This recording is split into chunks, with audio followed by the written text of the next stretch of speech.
Welcome, welcome, welcome. This is the first episode of the Ringgit My Way podcast. I am Brian. Hi, I'm Izati. I go by Izati Hasbullah. I'm a strategy consultant by day, and on the weekend, I dabble in content creation where I share information on corporate interviews, on, of course, personal finance. Happy to be here. Welcome here. Well, the first topic of this series, I would love to ask this one simple question that everybody hears at the end of the month. Where did my Gaji go? That's a great question. That's an amazing question because I think a lot of people tend to also wonder at the end of the month, where did all my money go? I think a lot of people, especially young people, tend to have trouble facing their finances at the start of the month. I think budgeting it gives a lot of people a lot of anxiety.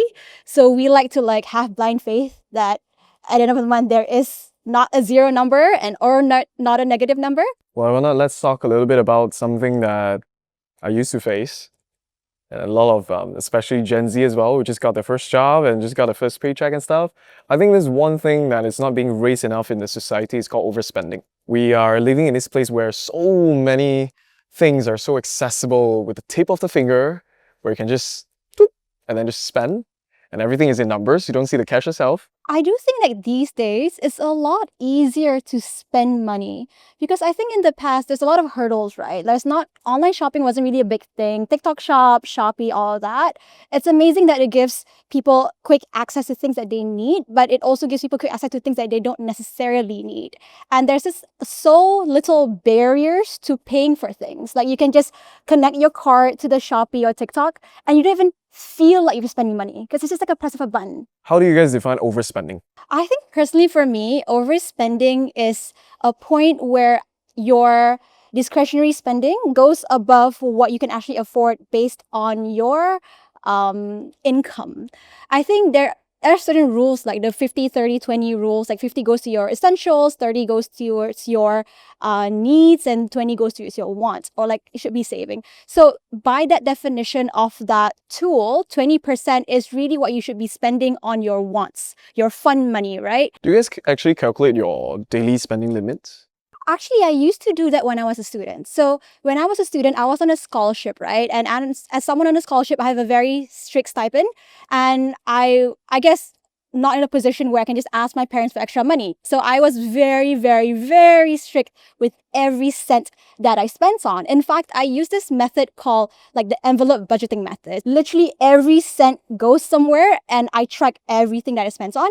I don't do that anymore now because I have a better sense of my finances. But when I was young and had very limited money in a foreign land, I definitely did that to a T. What did that bring to you? What did that benefit? Did that habit itself for a certain period of time of doing that? Honestly, it's surprising, but sometimes when you're spending every day, you tend to forget how much things add up. It's all about spending in ways that aligns with what's most important to you. You don't want your money to go to places that at the end of the month you're like, oh, I didn't even realize it went there. Yeah. So budgeting helps me be more cognizant of where my money actually went so I can realign it in ways that aligns better with my values and what matters to me. The question that I would, ask, to me is very interesting because I don't know the answer.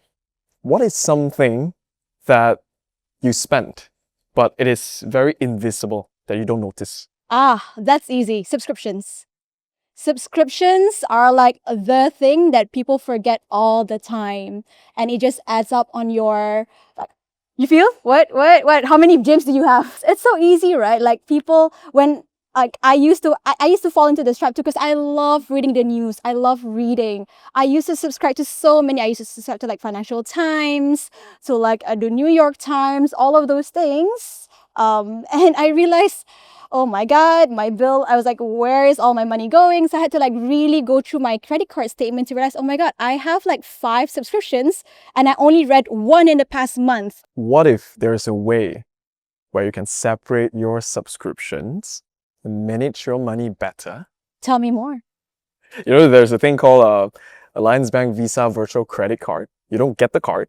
It's a virtual credit card. And you can basically create a customized subscription plan tying to different things that you are actually using.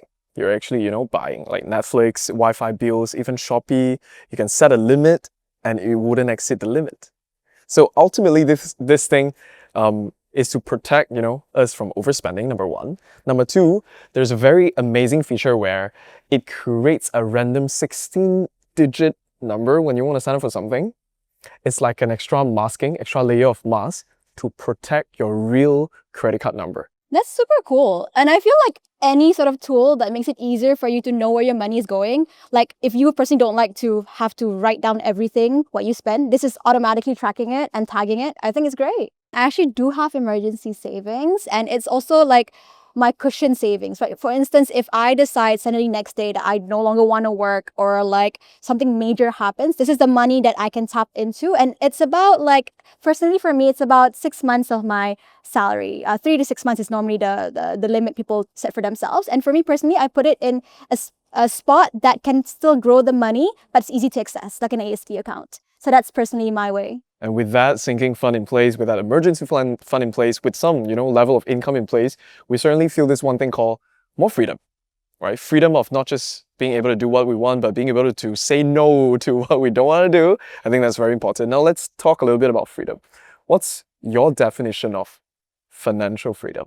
Financial freedom is knowing that you have the security of optionality, and knowing that you're not stuck in your current circumstances. And to me, that's my definition of financial freedom. And to me, that's also why we have an emergency fund, right? So if I realize that I don't want to work this job anymore, or if I get laid off, I know that I'm not going to be put in financial hardship.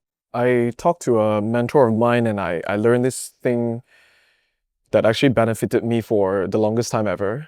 I think there's 3 levels of, financial when we talk about it: financial security, financial independence, and then financial freedom.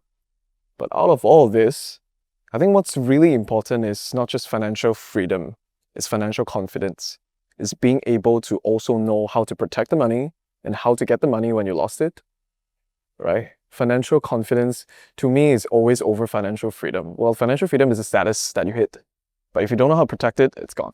Yeah, and the only way to get financially confident is through financial literacy, right? Like, you have to learn about it. Unfortunately, this is something that's not taught in schools. So you have to actively search out this information. So like through podcasts like this, other information outlets out there, it's something that you have to learn, and you want to learn to better yourself. I would always love to end this podcast with this one question. What is the best money advice that you have ever received? For the first time in my life, last year, I finally reached out to a financial advisor. He said that you need to take a stock of all your assets and liabilities to build a full picture of your net worth. It's so important to build a full picture of your net worth, because that's the only way that you'll be able to strategize the best way forward for your future. We have discussed a lot in this episode. I think if I were to conclude everything with just one sentence, it would be this: as long as you spend within your means and make plans for rainy days, you should also at the same time enjoy yourself with no guilt. Well, I will see you guys next week. Stay savvy with Alliance Bank, the bank for life.